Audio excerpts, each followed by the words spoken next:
Hello all September 25 CA foundation students. I hope तुम्हारा preparation चल रहा है। चारों सब्जेक्ट्स पे इक्वल फोकस करना जरूरी है and specially in law and maths, क्योंकि लॉ एंड मैथ्स में मैक्सिमम टाइम बच्चे फेल होते हैं।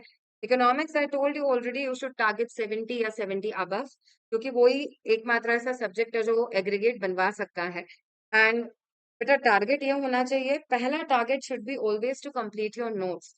अगर तुम 100% खत्म नहीं भी कर पा रहे हो तो भी I have suggested you 70-80% syllabus भी हो जाए तो इट इज गुड इनफ। 100% नहीं खत्म हो पाता सारा सब्जेक्ट का कोर्स। एंड पहले 8 चैप्टर ज्यादा इंपॉर्टेंट है इन इकोनॉमिक्स। बाद के दो को तुम क्विकली मैराथन से भी करोगे ना तो भी हो जाएगा। एटलीस्ट इतना प्रिपरेशन तो हो ही जाएगा कि एमसीक्यू टिक कर पाओगे। जितना ज्यादा पेपर अटेम्प्ट करोगे उतना अच्छा होता है।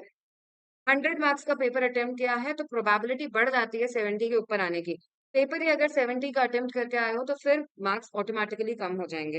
अब बेटा क्वेश्चंस की बात रही, पहला टारगेट होना चाहिए नोट्स खत्म करना।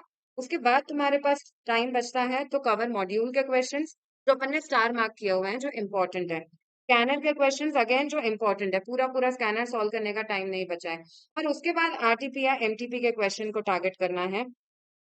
अगर तुम नहीं कर पाए हो अभी तक ये सारे क्वेश्चंस, तो बेटा I have launch series of shorts from today onwards, जिसमें मॉड्यूल के चैप्टर वाइज इंपॉर्टेंट क्वेश्चंस मैं बता रही हूँ economics and scanner and RTP MTP के भी इंपॉर्टेंट क्वेश्चंस कवर होने वाले हैं।